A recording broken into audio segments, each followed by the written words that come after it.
You know, Racer X, it's wild how Platinum Journey can yank you from this. Yes! Let's go, dude! Hell yeah! To this. Alright. Calling it for tonight.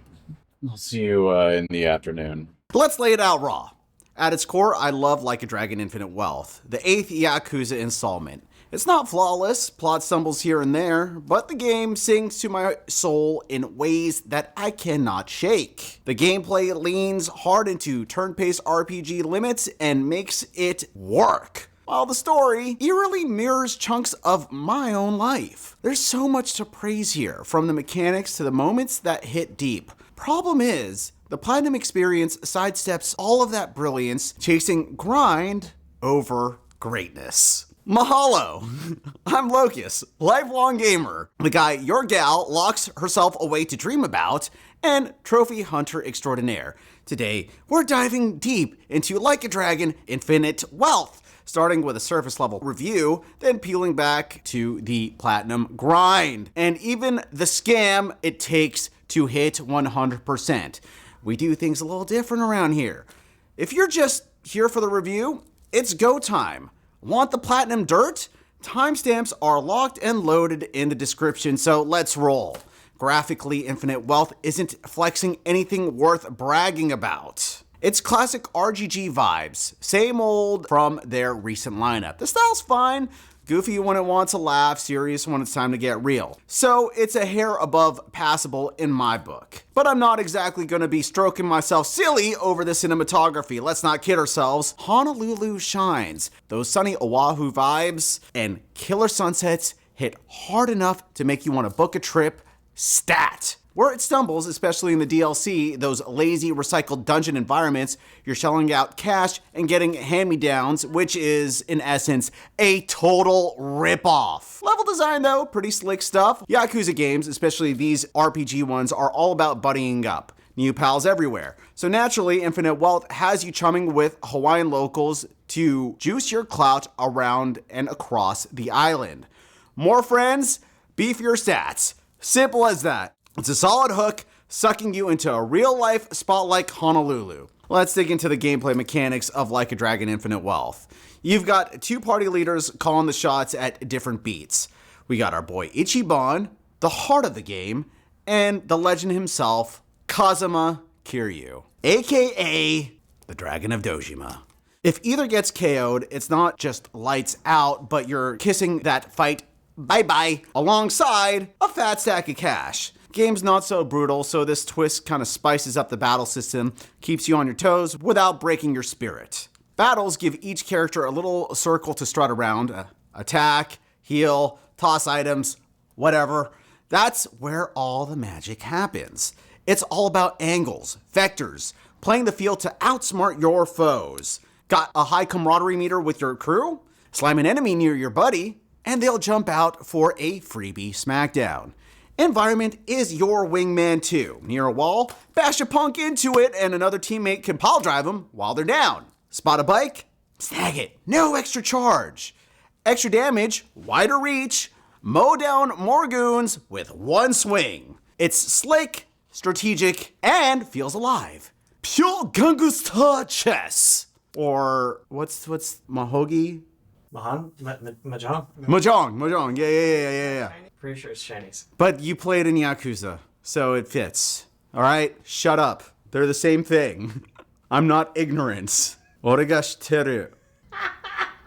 Nihongo hanasu. Yamete means stop it. Yamero means fucking stop it. All right, now that I've told Racer X what's up, characters will get special moves depending on their job and where you enact them. Each character does their own flavor, and at no point does it feel like that they're throwing in characters for the sake of it. Well, aside from one. Everyone feels distinct and deliberate in the grand scheme of things, fitting their proper form and function. Let's take Kiryu, for example. This is the first time he's been thrown into an RPG. However, he is a beat-em-up character at his core. That's the way he's always been. However, RGG, in a brilliant move, found a way to fit the beat-em-up mechanics into a traditional RPG. He's got 3 different fighting styles that allow him to be the OP legend that he is, which honestly does really fit into the form and function of the story that they're trying to tell with this character. The guy is a lone wolf. When Kiryu's around, you know you're in safe hands and that he'll handle whatever is thrown at him. But at what cost? And come on, what's a Yakuza game without minigames? Real talk, if you're not chasing the plat, these can be a riot. But as you'll see in the Platinum review, some, like Dondoko Island, kinda wear out their welcome hard.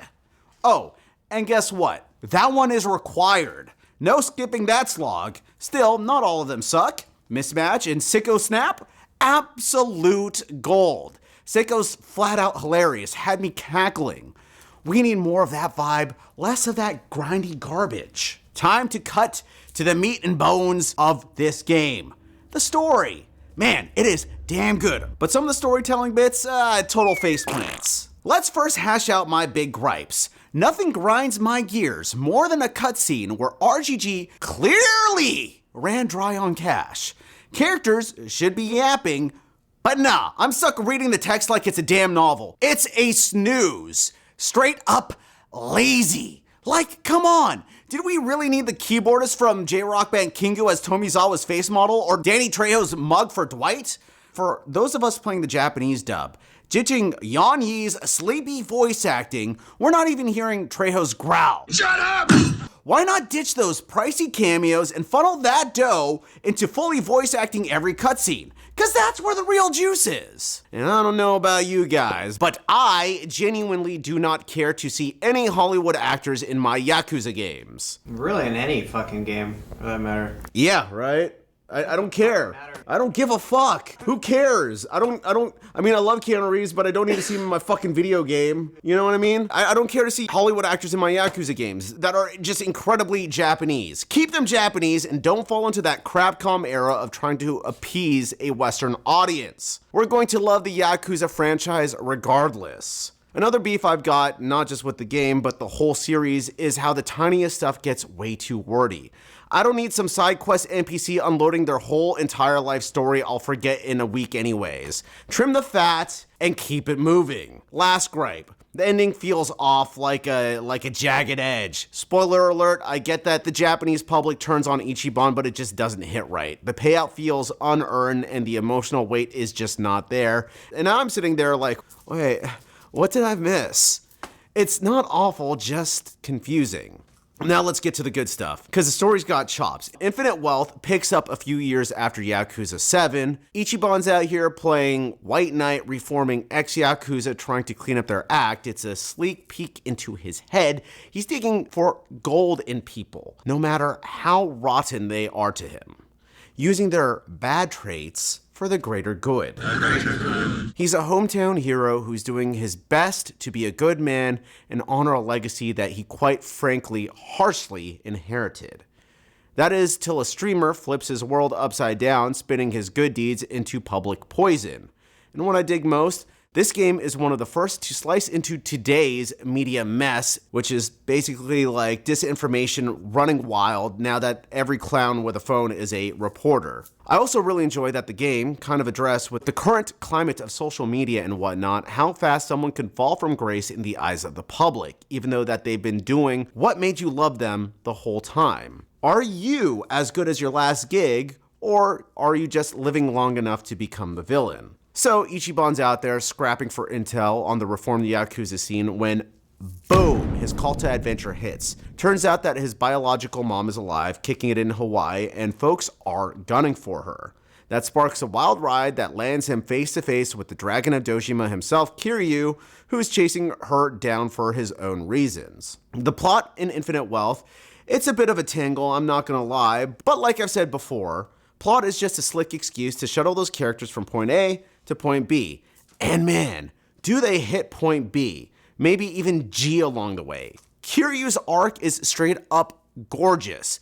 Guy is wrestling cancer and we find out that he's been seeing himself as one too, a walking curse that destroys everything and everyone around him. It's brutal because Kiryu's ego and trashed self-esteem have him trapped while the world out there is calling him a legend. It's really heartbreaking stuff. His journey, learning to let go, letting others carry his load, is rare as hell in media, or at least my corner of it. As a lone wolf in my whole life, it's emotional seeing folks step up to try helping you when you're not used to it. It touches on the idea of perhaps finally being seen as a human being capable of flaws, but the idea that perhaps out there's a soul family that genuinely does care for you. Infinite Wealth nails that messy truth. Even with good hearts, people will let you down, fall short of what you expect. But still, you trust them, see their best, and they end up earning that torch that you pass. And that's the real gold here, or the Infinite Wealth. I mean, as far as I'm concerned, given that Ichi doesn't really make it out with the proverbial bag at the end, the whole game is primarily Kiryu's arc that Ichiban got to be the passenger of. Now, the crew, honestly, not everybody gets a full arc in the main story, but the ones that do, Chitose, Kiryu, Ichiban, they deliver big time. Their payouts hit hard, wrapping up with some real juice. Tomizawa, though, man, I wasn't really feeling him. Dude is a whiny little punk for like 90% of the game. Felt tacked on. Like RGG just wanted to flex the Kingyu keyboardist's face and slap a fake deep arc on him. It felt out of place as hell for me. I'll give him this. He grew on me a smidge at the end, but it's a low bar. Then we get, hands down, my favorite breakout character in forever, Yutaka Yamai. Guys, I could ramble till the cows come home about how freaking cool this dude is. I've been a Majima stan in the previous Yakuza games, ride or die, but holy hell, Yamai is another level. Too cool for school? Nah, he's up there with Dante tier swagger. Video game Dante, mind you, because Netflix keeps torching everything that I love. Guy's oozing with style, born from a gut-wrenching backstory, and shows his heart by fanboying all over Kiryu like a total geek. And I love it. Minus a thug swarm on every corner, this thing doubles as a Hawaii travel brochure. Seriously, it'll tempt you to book a flight. Flaws are there, but they're not loud enough to trash the vibe. Base game is a gem. Overall, I'm slapping Yakuza Like a Dragon Infinite Wealth with 9.1 feasts out of 10 famines. Solid. Now let's talk about the Platinum experience. I've never platted a Yakuza game before. Got damn close with Yakuza 7, but the True Millennium Tower bent me over and broke me. Figured Infinite Wealth was the one to chase though. So much of it echoed my own life. You turn to stories sometimes to snag closure you can't grab in real life, you know? Trophy list didn't look brutal, just grindy, hackable even, but man, I sure was wrong. Sure, mechanically it's a breeze if you got the patience, but the mental health hit? A brutal toll. Way heavier than I bargained for. So how do I break this down? The Platinum experience in Like a Dragon Infinite Wealth is kinda ass, and not the good kind. Let me paint you a picture, or story. One about, well, ass. Way back when, I was tangled up with this chick. She was super cool. We went at it all night doing the grown-up tango, you know, the usual. I was vibing, feeling like king of the castle, but she was pissed, legit sulking like I'd stolen her favorite toy, because I didn't splooge like some porn star on a bender. Not that night, not even the morning after. Sleep, yeah, that didn't happen. But that's besides the point. Here's the thing. This girl, proud owner of an ass so massive, every meme that she posted would be about her butt. It could have had its own zip code. She hit me with a line I will never unhear. She goes, I will do more squats. Make this booty even bigger. Like, hold up. What? Sis, your dumb truck was already scraping the ceiling. More squats were not going to fix what was broken. And what was broken? Well, turns out it was us. On our first and only, thanks to her insecurity imploding like a cavern crushing on dynamite, we were just straight up sexually incompatible. Her ass, too much real estate. My vehicle could not find the parking lot. Point is, it wasn't about the size, it was about the fit. Mechanics, baby. How pieces move together, every thrust, every grind.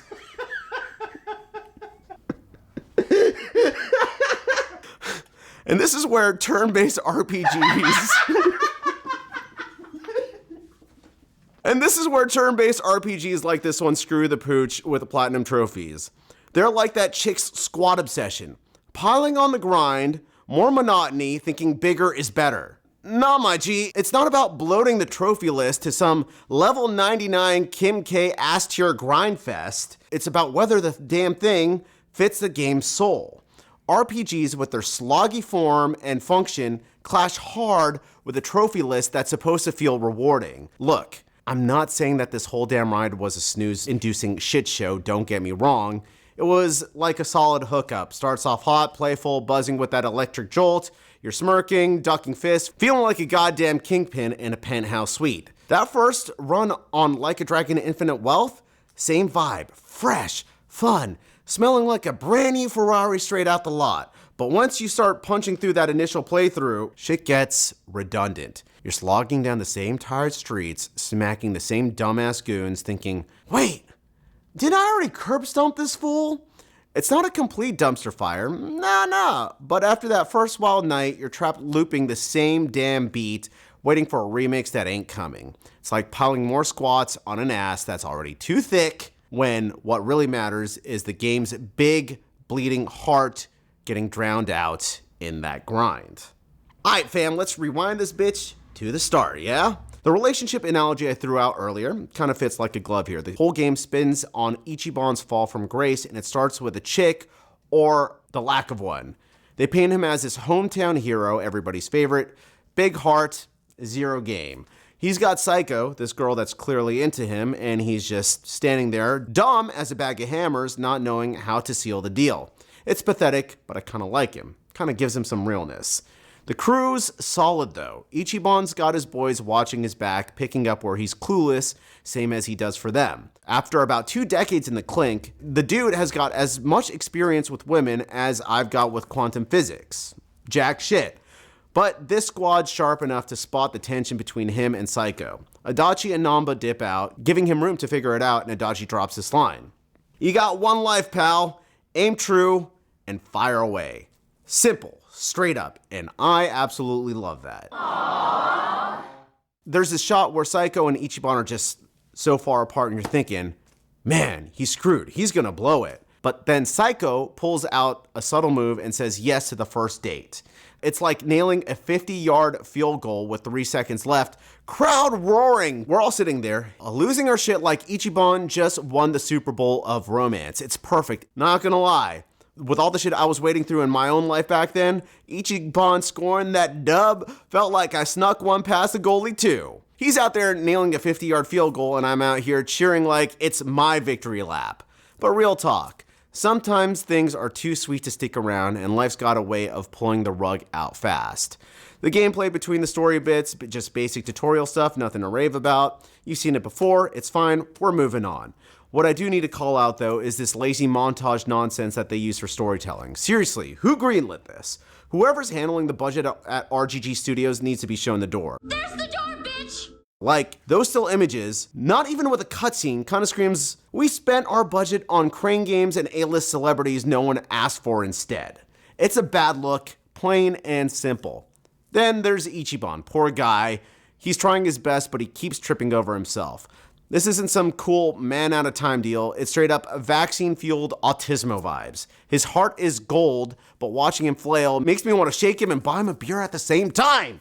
Well, anyways, it was time to apologize to Psycho, but of course goons will get in the way of that, won't they? After 4 hours, way too long for my taste to snag your first measly trophy, we finally get it. Back in action, sitting at a pretty 87.3% achievement rate. 4 hours for that? Yikes. Anyways, that's where I said, yeah, I'm done. Called it a night. A few days later, I'm back at it, 10:30 p.m., ready to roll. Short session, nothing wild. Mostly just bagged our first non-story trophy, which was Wandering Dragon, after hitting level 10 with Ichiban sitting at a comfy 83.9 attainment rate. Cool, I guess. Then we're hit with these endless cutscenes, plot progression, lore dump, and the works.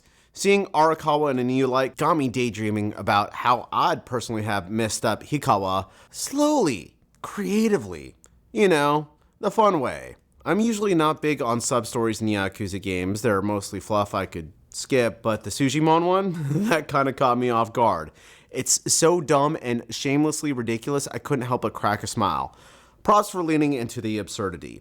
Finally, we haul ourselves over to Hawaii, and here comes Tomizawa, whose name is to be determined at this point. Love watching Ichiban school this wannabe, showing him how a real one moves. Look at this poser. trembling, practically wetting himself in front of a genuine article. Posing so hard, mannequins should take notes. Can't fake that sauce, Tommy. You're a fraud. Sticking that vibrator way up his ass, and he probably enjoyed it. After that, it's monotonous busy work, pushing H-on around, chilling, buying sandwiches. Who thought this was a good idea? Stick this mundane nonsense in a cutscene. I do not need to play through someone's grocery run. But just when I'm about to tune out, the game drops its breakout star. Hands down, my favorite Yakuza character in years. You know who I'm talking about. Big Badman Yamai. Man, I was floored. Dude is too cool for his own good. Well, quite literally in the game. And that presence. That's what hooked me hard. One killer character can carry a lot. Post-fight, I catch a little hint of something brewing, call it a hunch. I'm good at reading the room. We roll through a few more cutscenes, Ichiban hits his spot, and boom. Next story trophy, fish out of water lands at 85.4%. Solid note to end on, so I called it a night. Night rolls around and it's time to dive into chapter 3. Kicks off with this cold open featuring a cop I genuinely wish got more villain time. Guy is a pro at misreading Ichiban and had me hooked, but nope, he's just a blip, which is a shame. Next session's up. It's a buzzkill from the jump. We're peeling back Chitose's sneaky tricks, but surprise, RGG hands us another stiff, non-animated snooze. Then Chitose tries flirting with Ichiban and he shuts her down for Psycho. When you've got the one, you just know it, right? So what do you guys think Ichiban should have done here? Drop your take in the comments. Anyway, game rolls on, and we finally get our hands on Kiryu, easily the most fun character to play. We're hit with Aloha links, hello grindy trophy bait, and a taste of those classic Yakuza minigames. You know the drill. After tearing around town, stirring up chaos and cleaning it up, we snag the Not a Total Waste trophy, sitting at a 77.1 attainment rate, which is cool, I guess. More grinding follows, then bam, story time. Kiryu sniffing out Akane's trail too. We yank Tomizawa's sorry hide out of the fire after Yamai clocks the Dragon of Dojima is still kicking. And how do we celebrate? Karaoke, baby! Baka Mitai on blast. First go and I'm a hair shy of 90%. Robbed. Someone's got to pay for that, so we take it out on a cop. Main story stuff, and finish him by smashing his skull on a pool table. A-cab vibes, apparently. But the party crashes hard when we learn Kiryu's got cancer. Boom. Next story trophy. Time marches on at an 80.9% attainment rate, 5 hours in, and I'm tapping out for the night. The next day kicks off fresh, and I'm nabbing the Armored Core 6 Fires of Rubicon Platinum. Yeah, I'm that guy, juggling games like a maniac, chasing plats cause I am hardcore like that, even when I'm feeling like garbage. Peep that video if you want to see what a real quality platinum run looks like. Chapter 4 opens up with Kiryu spilling the beans on how he ends up with cancer. Man, the way that they unroll this plotline is slick, like watching a train wreck in slow-mo, knowing exactly how the cargo is going to spill out and poison everything. You see it coming and it still stings. Then there's this peek at the big bad legendary Kiryu's self-image. Dude sees himself as a walking curse, tainting anything he brushes up against. Kinda makes sense when you flip it. He views himself as a cancer. So boom, his body just delivers the receipt. Then we swing over to Ichiban's heart. He's got Kiryu pegged as a father figure, or at least a mentor. After losing Arakawa to a fate that he couldn't stop, he's dead set on not letting Kiryu go down the same dark path. Then we hit the scene where Kiryu's whole I'm a lone wolf vibe, the backbone of who he is, starts to crack. It's like watching the first flake of a snowdrop before the whole mountain comes roaring down. Metamorphosis means ditching the junk that's weighing you down, right? Sometimes that's a metaphorical funeral for the old you. R.I.P. Joryu. That name still kills me. But for Kiryu, it's literal now too, with the whole cancer clock ticking. Makes you wonder who he'll turn into once his ego's peeled all the way back. Alright, I'm getting too deep here. We're doing the usual. Little side quest here, a little side quest there. And soon as I have a quick epiphany about Sujimon, Once your trainer rank reaches a certain level, you can challenge a member of the Discreet Four at their personal Sujimon. This is Pokemon. boom! We get the Touching Lives trophy, which sits at a 79.9% attainment rate. I guess learning about Sujimon really touched some lives. Well, apparently the spirit of touching lives made me feel quite gregarious, and only about 3 minutes later, after talking to Dante, I get the Spirit of Aloha trophy sitting at a 74.7% attainment rate. So we did a few more side quests, after that a little level grinding, then I decided to continue with the story, which led us to Dwight. And I must have been on a sick one, a contagious sick one, because after that ass whooping, he died from a measly old cold. We're treated to a cutscene where I start actually gaining some sort of respect for Tomizawa. Because let's be honest, given everything that's led up to here, he's been kind of like a feckless little bitch. Only to realize he doesn't belong in Hawaii, he kind of belongs on the short bus.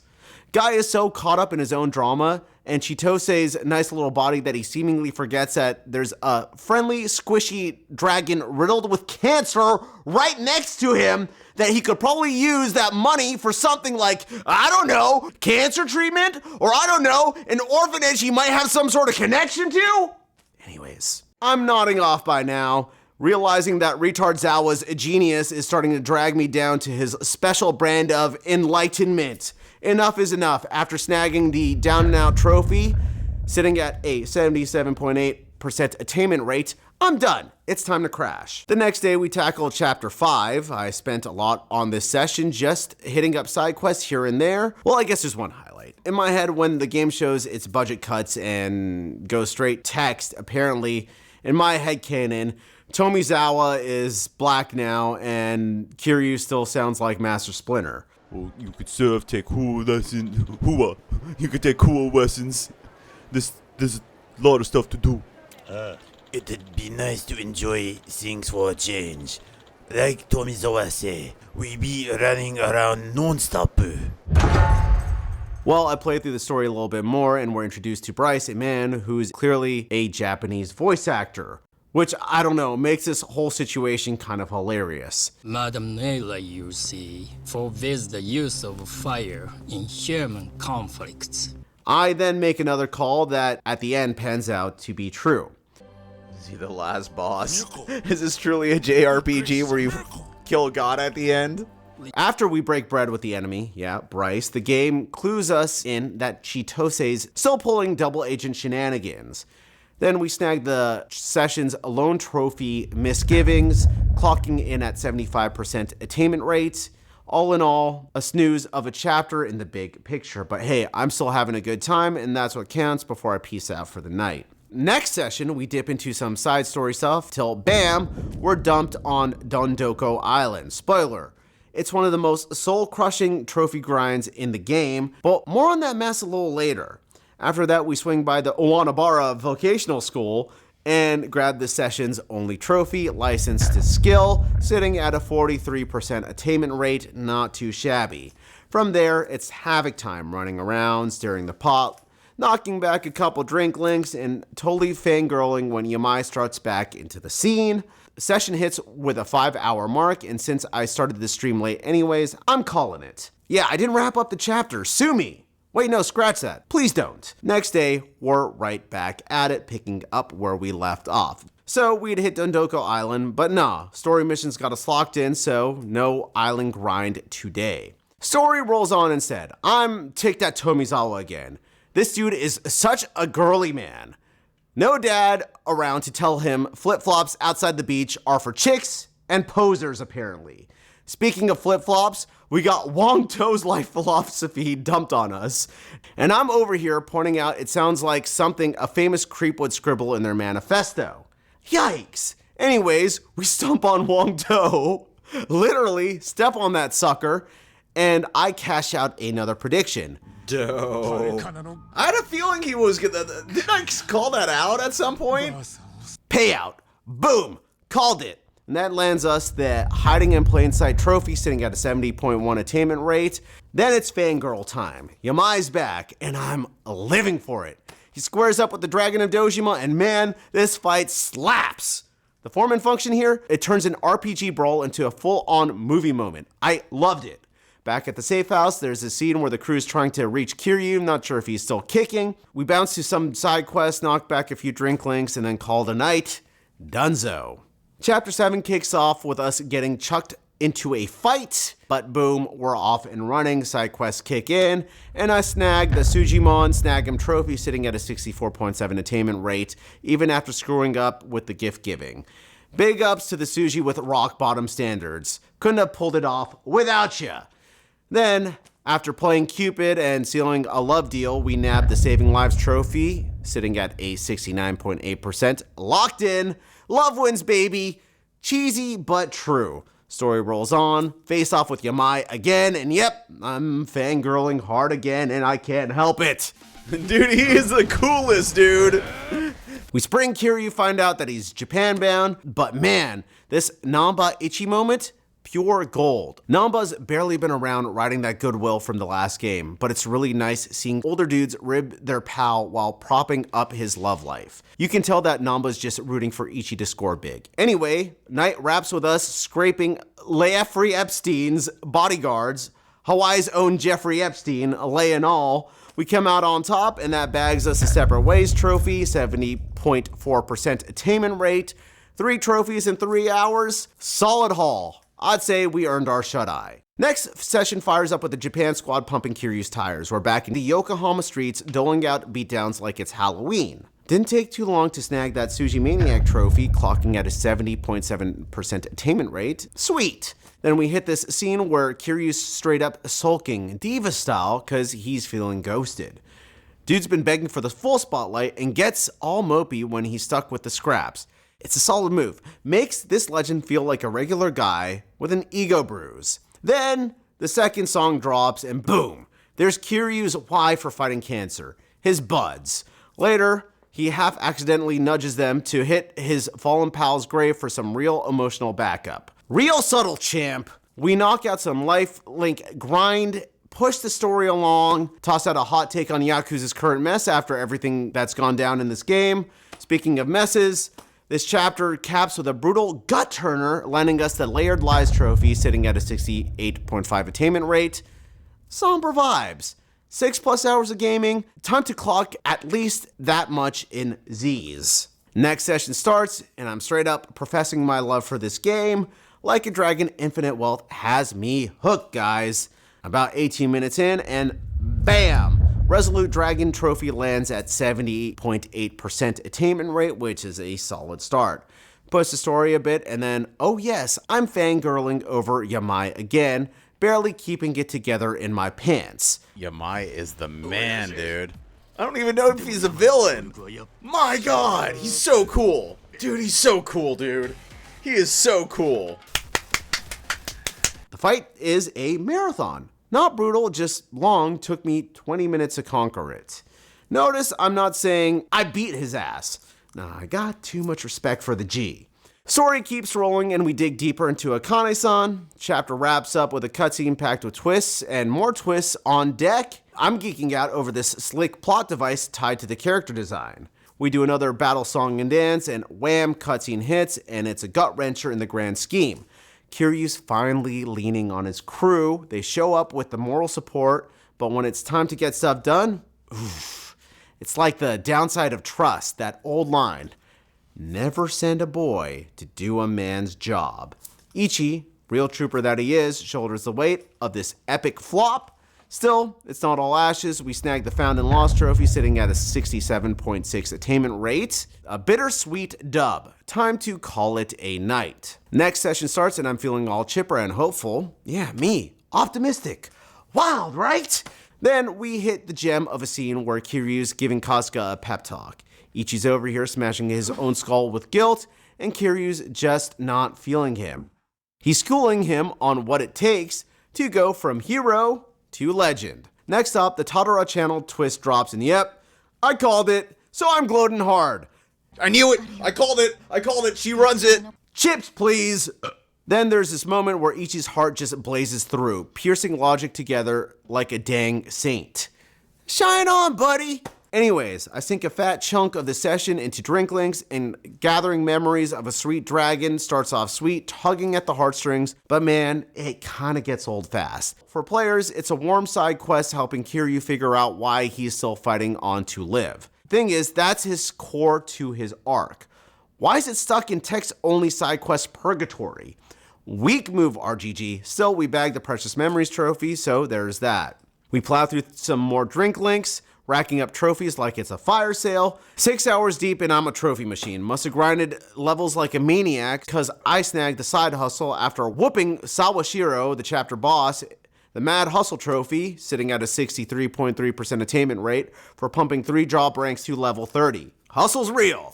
Session closes with a cutscene unpacking Sawashiro's moves. Daigo pops up and we land the Dying Breed trophy, sitting at a devilish 66.6%. Bedtime calls, 6 hours, and I've earned it. At this point, we are at 26 out of 65 trophies, which gets us to almost 30% at this point, and Jesus, it's incredibly daunting to just think about. Next session starts, and I'm just swooning over Bryce's silky smooth English skills. You have made me very proud, my children of Palikana. Even if the world were to collapse into darkness, I'm confident your flames would light the way. Dude's eloquence is a chef's kiss. Then we cut to the real MVP, Yamai dishing out a fire pep talk to Ichiban, lighting a match under his rear for the one that they both worship endlessly, Kazuma Kiryu. Love the foreshadowing here. Yamai's got a history with older ladies on hospital beds. He's been in these shoes before. We swing by Julie's shop, toss her some free cash, cause why not? And it's not like we got nothing back. Boom. Investing in the future trophy pops, 64.1% attainment rate. Story keeps on trucking. We dive into the juicy guts of Chi-chan's double dealing. She drops this line about Lonnie. Someone is slicing onions under the desk, cause dang, this scene got me good. Maybe it's cause she nails Ichiban's core. Zero ego, pure heart beaming out love to everyone. Anyway, I don't want to get too mushy. We're moving on. We wrap up Tomizawa's last drink link, and thank goodness no more of his whining, and scored the letting go trophy sitting at a 65.9% attainment rate.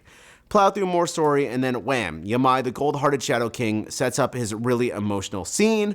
He forces Ichiban and Akane to talk, and man, this chapter storytelling, top tier. Hands down, my favorite in the game. Want every shade of Ichi's soul? Just dissect this part. It's all here. The cutscene ends, and yeah, we bagged the reunion trophy sitting at a 65.5% attainment rate. Night's done. I'm calling it. And then the next session kicks off with some level grinding and some side questing, standard fare. Nothing fancy, but I'm starting the day on a high note. Just got my first Twitch paycheck, $50. Peanuts, sure, but I'm still strutting like it's a million. I just got paid by Twitch. So today is a good day. Cash in hand, baby, and I'm feeling unstoppable. Next chapter is all about Kiryu's grind again. Kicked it off by thrashing the Sujimon left and right, bagging the Sujimon Sensei trophy with 200 in my Suji decks. 63 points in attainment rate, and no sweat. Then we bolt to the batting cage roof, snag another Memoir of a Dragon, and smack the Abundant Memories trophy clean out of here. 58.8% locked down. Story picks up, we stumble on 3 broke down kings hiding in the sticks, and yeah, we scrap. One's a legend Majima, GOAT status undeniable. We mop the floor with him, delivering the goods like always. Push on, drop more goons, and bam, Ultimate Hustle Trophy hits at a 64% attainment rate in the bag. By the chapter's end, it's obvious RGG has got it out for streamers portrayed as total tools, and man, it's comedy gold. Wrap it up, and we score the Holding the Line trophy at a 64.4 attainment rate. Solid night's work. Next day starts with a boat hijack on the docket, but first, we're getting sloshed with some pretty lady for a drink link. She hands us the next trophy, but man, I'm kinda over it. All this yapping has got me zoned out. Half these story threads feel like fluff that will never circle back in the series, and frankly, I'm past caring. Just give me the Rest Assured trophy already, which sits at a 60.2% attainment rate. Mine at last. Later, we smack Dwight around again. No surprise there. One last drink link with Adachi nets us the No Regrets trophy with a 57.1% locked in. Cool. Whatever. I really don't care at this point. Then the Hawaii crew rolls back to Kamurocho, and bam! We hit one of the game's most gut-wrenching scenes. We're saying goodbye to the franchise's top dog. Yep, Yamai for the rest of the run. We get the scoop on Yamai's secret origin, and dang, it's a twist. That badass quirk that they played up early, turns out it's tied to a brutal tragedy in the past. Fresh off my own hard-stabbed betrayal, it's like an anchor yanking me down. But maybe that weight's what keeps you steady when the waves get wild. What I also love over here is the sort of poetic justice of that horrible see you next Tuesday turning cold herself. You never know, man. Speaking of, chapter wraps and we snag the Turning Tides trophy, sitting at a 62.6% attainment rate. Final chapter is up next. Last chapter kicks off with an 8-hour marathon, whole crew back together like a damn family reunion. We get this killer cutscene, Kiryu's arc from Like a Dragon Gaiden hitting its peak. He's handing the reins to Ichiban, no sappy tear, no cheesy lines, it's just pure, blunt Kiryu logic. Nailed it so hard, I felt it in my bones. Game keeps rolling, we grind some levels, and 2 hours, 18 minutes in, Casca hits level 50. Bam, Apex Dragon trophy, 57% attainment rate. Head to an island, some idiot shark jumps up. Then it's some wannabe Lovecraft squid's turn. Lame. Right after, we smack down a cult leader, easy pickings. Back with the Kamurocho squad, we storm the Millennium Tower with some old pals.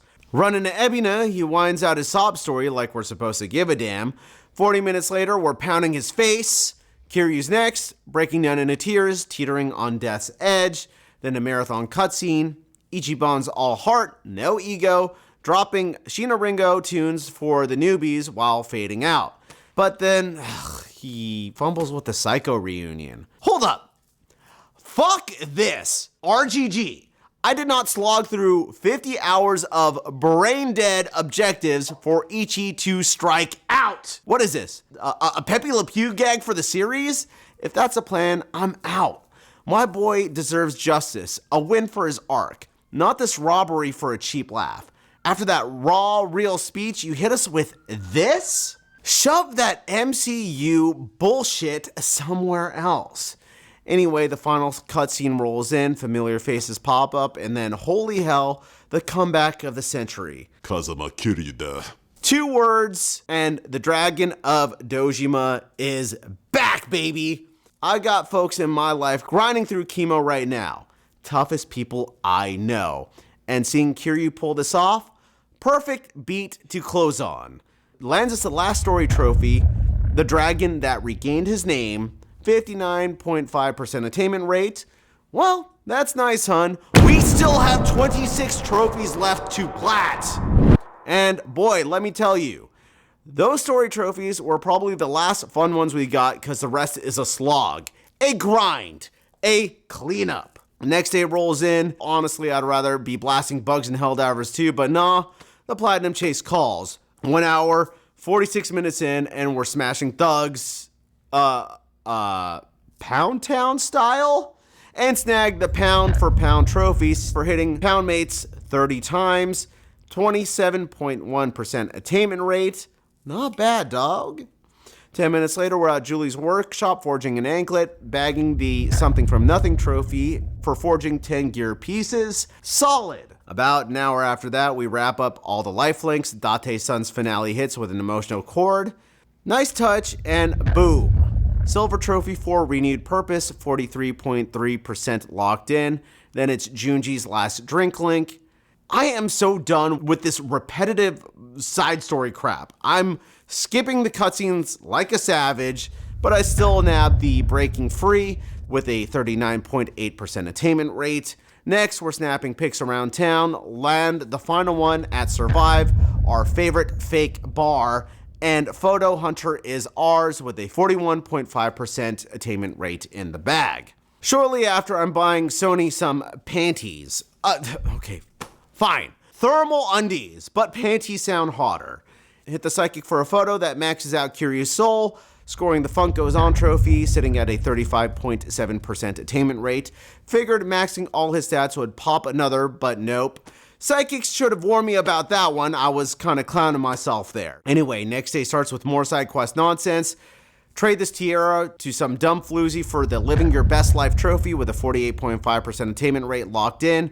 10 minutes later, I'm chucking darts with another NPC broad, nabbing the Having Fun trophy, 39.8% attainment rate, after slogging through 10 damn mini games. After about an hour, these polite thugs seem very keen on being the best delivery service ever because they hand me the superhuman trophy sitting at a 31.1% attainment rate for maxing out one of Casca's personality stats.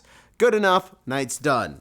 Next session's all about tackling the Hawaiian Haunt. After about 3.5 hours grind, we smash those Robomichos and swipe the Ruffians Beware trophy, sitting at a 35.1% attainment rate. Then we hit the Sicko Snap course, hands down the funniest, dopest minigame in this thing.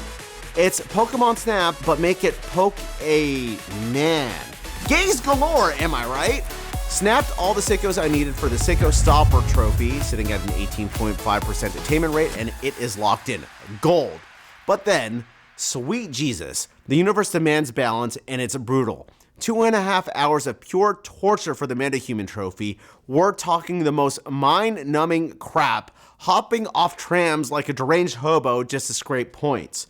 Got so bored, I resorted to this dumbass fishing game to clinch it. By now, I'm done with the platinum chase. Not tough, just soul-crushingly dull. Finally bagged the Metahuman trophy, sitting at a 21.4% attainment rate. Yay me! Bedtime. This is getting old real fast. Next session starts, and let me paint you a picture of my hype level. Spoilers, it's grim. I'm not that excited, I'm not gonna lie. I'm just about enough of this game. 3.5 hours later, we finally squash these Amon clowns, and boom, we stroll off with the Dungeon Sweeper trophy sitting at a 29.9% attainment rate. Not exactly rare, but whatever. Got a few minutes to burn before wrapping, so I slogged through some drink links just to clear them out. No trophy for it, though. Shocker. Guess there's always next session. Next day rolls in, and my nether regions are shrinking from shame. Guys, real talk. I cucked out and grabbed the DLC for this game. My OCD could not handle less than 100%. It's pathetic, I know. Bright side, the big swell levels level you up faster than anything else in the slog, so I figured it's my ticket to speedrun the legendary Dragon Trophy and blitz through hard mode. Cause honest, this grind's been chewing my brain to mush. We dive into the dungeon, and yeah, I'm skipping these voiceless cutscenes. RGG didn't care, so why should I? 40 minutes in, we drop the first floor. 2 hours later, another's toast, then a highlight alert. 35 minutes after that, I'm pounding some literal punks into the dirt and strut out not just a winner, but a legendary dragon. Rarest trophy yet, sitting at a 16.3% attainment rate. Bow down, non-legendary dragons. Oh shit, I got you good, you fucker. Next sector of the big swell is done, and after a weird cutscene, we snag the Unboxed Brotherhood trophy. Oh, and apparently I left my phone on the bed. My old pal, unseen for a decade, and most certainly not here, pops into my chat to tell me that my mom has been blowing up my phone and making me look like a big independent boy that I am. That was me. Yeah. I remember that. At least my Ghost Town chat box got some action for once. But let's fix that, guys. Hang with me. Follow me on all streaming platforms. Hell, I'll even fire up a YouTube channel soon just for streaming, right? Back to it. We hit the big swell's final sector, square off with a giant squid. Gay, maybe not, but he's fabulous with all that gold. If he is, well then oops, a hate crime against a squid. Still, this golden boy only coughs up a silver trophy, because he is a chump. Cue my stellar voice acting, some fireworks, and the DLC trophy for We Did It lands at an 11.3 attainment rate. Night's over and donezo. Next day is all Sujimon, all the time, 4 hours of pure, unadulterated Sujimon love. Nah, we're totally not sick of it. Shove more Suji down my throat, and with a side of dynamite and gunpowder, please. I'm begging you. Takes us an hour of this Sujimon slog to max out a level and a friendship with this robo nerd. Look at me, pumping my Sujimon full of top-tier affirmations like a champ. Prize fighter trophy is ours, sitting at a 41.7% attainment rate, locked in. We plow through the final Suji tourney, wrapping all the Sujimon sub-stories, and snag the Suji League Champion trophy, sitting at a 43.1% attainment rate. From there, it's raid time. Bash through till we hit 20, and the Break It Up trophy drops, sitting at a 34.2% in the bag. Caught them all, beat them all, gave them these hands. Now, the only thing that I'm catching is some damn sleep. Good night, Sushis. Next session's a doubleheader of pure torture. Chasing down the Dondoko Island grind. Hands down, my least favorite trophy slog ever. 3 hours of relentless grinding in the first round, and guess what? 0 trophies. Guys, that is some next level obnoxious bullcrap. Spare me, please. Looking back, I must have been hell-bent on this platinum because wiser me would have clocked this as a colossal waste of life. But hey, I'm wading through this misery so you don't have to. Call me a martyr. While you're basking in my sacrifice, smack that like and subscribe for me. Please, I beg of you. Swear to God, having you degenerates to chat with keeps this grind from feeling like solitary confinement, so let's build this prison gang, baby. We're back later that day for an 8-hour trophy massacre. Buckle up, guys. We're knocking them dead. Kick it off with the mismatch minigame, basically a dating sim where you mash inputs like a maniac to score spicy picks. Nail it, you meet up only to get catfished hard. Me, I got duped by an Oba-chan rocking bunny ears, a ball gag BDSM bro, and wait for it, frickin' chicken. Yep, my last date was poultry. And that clucks me the Don't Hate the Player trophy, sitting at a 30.7% attainment rate for meeting up with 5 weirdos on this app. This minigame is a riot. Not gonna lie, I kinda had a blast. Wait, Locust, you counted only 4 trophies. All right, chill guys, chill. I dodged a catfish in this dating minigame and it was a freaking miracle. Snagged a hot little blondie instead of some neckbeard in a wig. Finally. Have you ever been catfished on any of these apps? Drop your horror stories in the comments. I'm here for the cringe. That was a rare dub, but the rest of the session, buckle up, it's a nightmare. Dondoko Island, how do I even describe this misery? Dondoko Island is like hiring the wildest, quirkiest hoe out there. You nut, you pay, you're ready to kick her out, except she's like, nah, baby, I'm moving in. Next thing you know, she's running her full-on hoe biz out of your crib. Pimps, Johns, and glitter bombs. $1 bills, webcams, and halo lights everywhere while you're just trying to watch TV or pet your dog in peace. But now, your dog, now her hoe dog with lipstick and a butt plug that lights up. Now slap that chaos on an island, and bro, I'm clawing my freaking eyes out to escape this grind already. Okay, anyways, back to the grind. I'm crafting junk left and right on Dondoko Island till I hit my 100th piece, some basic ass streetlight with a banner, and boom. Craftaholic trophy sitting at a 36.7% attainment rate, mine at last.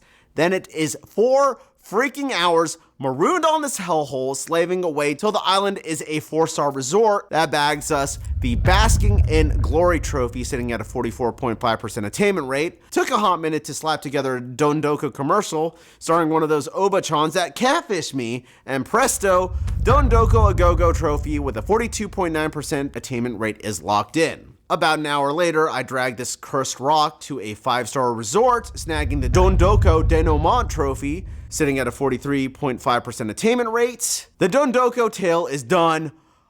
Hallelujah. But no, my sentence ain't over. Still gotta welcome 100 guests into this trap. Over about an hour later, it's finally in the books.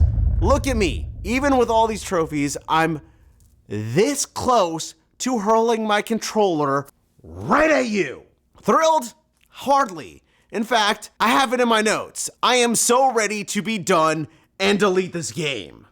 Listen up. I'm gonna go off for a second. I love the Yakuza series, real talk, it's my jam, but I'm not into this Nintendo cuck nonsense. I don't touch Animal Crossing, and if I did, I'd play it less than this godforsaken Dondoko Island minigame that it's ripped from. This is a misery factory. I wouldn't wish it on my worst enemy. It drags the platinum journey for this game into the gutter hard. I'm here for the gangster soul Yakuza usually delivers, not some kiddie sandbox bullshit I'd skip in a heartbeat. Yet the base game forces you to slog through it. Worst part, I still have to crawl back to Dondoko for the last DLC trophies later. Can this game just quit already? What a massive waste of soul-crushing time. But hold up. Sweet, merciful Lord. We're just 3 trophies away from the platinum. Moving on. Next day, I'm keeping it light. 2 trophies in a slick half hour. 22 minutes in, we wrap the crazy delivery minigame, snagging the 30 minutes or its free trophy sitting at a 22.5% attainment rate. Then we knock out the low happy tours. Bam, a low happy as can be trophy, 62.7% locked in. Quick and dirty, just how I like it. Next day though, I go full masochist. 9-hour session, balls to the wall. Blasting through 13 of the 14 New Game Plus chapters. Only 1 trophy to show for it. The Hero Returns trophy, rare as this game gets, sitting at a 9.3% attainment rate. Guess most folks don't have the stones, or maybe just have more brain cells than me to tackle the New Game Plus in this beast. Bad call on my part, stressing over DLC trophies like a chump. Next session rolls in, and we're back at it, smashing Ebina's face in again, skipping the cutscenes and credits like they're cursed. 2 hours, 15 minutes in, and we bagged 2 silver trophies. First, Endless Vacation. Hilarious name for what felt like a life sentence. 5.1% attainment rate for beating New Game Plus. We're probably the best for crushing New Game Plus on hard difficulty. Big whoop. After that, doom and gloom slog. I'm desperate for something. A splash of color to pierce my gray haze. So we snap a picture of the rainbow, balancing out my raging heterosexuality. Lands us to somewhere over the rainbow trophy, sitting at a 15.8% attainment rate. And oh yeah, the platinum itself, 9.7% locked in. Do I pop off like a normal human? Nah, I'm a husk. Think that Wojak meme, soul sucked dry. That's me. Twisted part, my mic is muted the whole time, probably for the best. No one needs to hear my whining corpse of a voice. So why would a genius like me, your brilliant host, bother celebrating when I could just vacuum out every ounce of joy I had for this game for chasing the 100%? I'm screaming that right here. I don't know how to put this, but I'm getting tired of this game, all right? I just need to get that last trophy. All right, but I am not willing to level grind another 100 hours just to get to level 99 or level 95. All right. So I did some microtransactions. I bought some level up boosters. All right. Listen, I got my justifications. Right. They put such little effort into this DLC. Right. So I'm going to put as much effort into getting it done. All right. And apparently a little bit more money than they deserve, which I'm not really happy with myself about. But it is what it is, all right? So we're going to just do Legendary mode. We'll do maybe 1/3 today, 1/3 tomorrow, and 1/3 day after. We'll see. But it is what it is. I have no regrets, all right? So let's just get into it. Let's finish this game, okay? Took 5 soul-crushing sessions to get there. One day, with 2 measly hours, I hammered the final nail into the tropical dumpster fire, and boom, infinite wealth achieved, manifested, whatever. Yay me. So what did I learn from this game? That I'm the king of Honolulu? Duh. Obviously, I'm the king wherever I plant my flag. Unless there's a cooler king, which is incredibly rare, by the way. And then I'm chill with being a prince or a count. Count Locust does have a nice ring to it, right? You know what doesn't? Even thinking about reliving that platinum slog. I'd claw back those hundreds of hours if I could. Seriously. Everything worth knowing hit me in the story on the first run. The rest, pure, unadulterated time sink. Look, my friend, if it's not clear yet, the road to platinum in this game just blows. Just recapping this monotony makes me want to curl up and cry. I'm not one to whine about fixes though. RGG, listen up. For an RPG, you've got a mechanically dope freaking game. Real talk, I vibed with the core more than Final Fantasy VII Rebirth. So why not lean into that? Give us trophies that flex the battle system. Your bread and butter. How about one for nailing 555 perfect blocks? Or bouncing goons off walls and slamming them flat? Hit 5 dudes at the same time with a bike? Boom! Trophy. Stuff like that's fun, sharpens your skills, and cuts the grindy fat.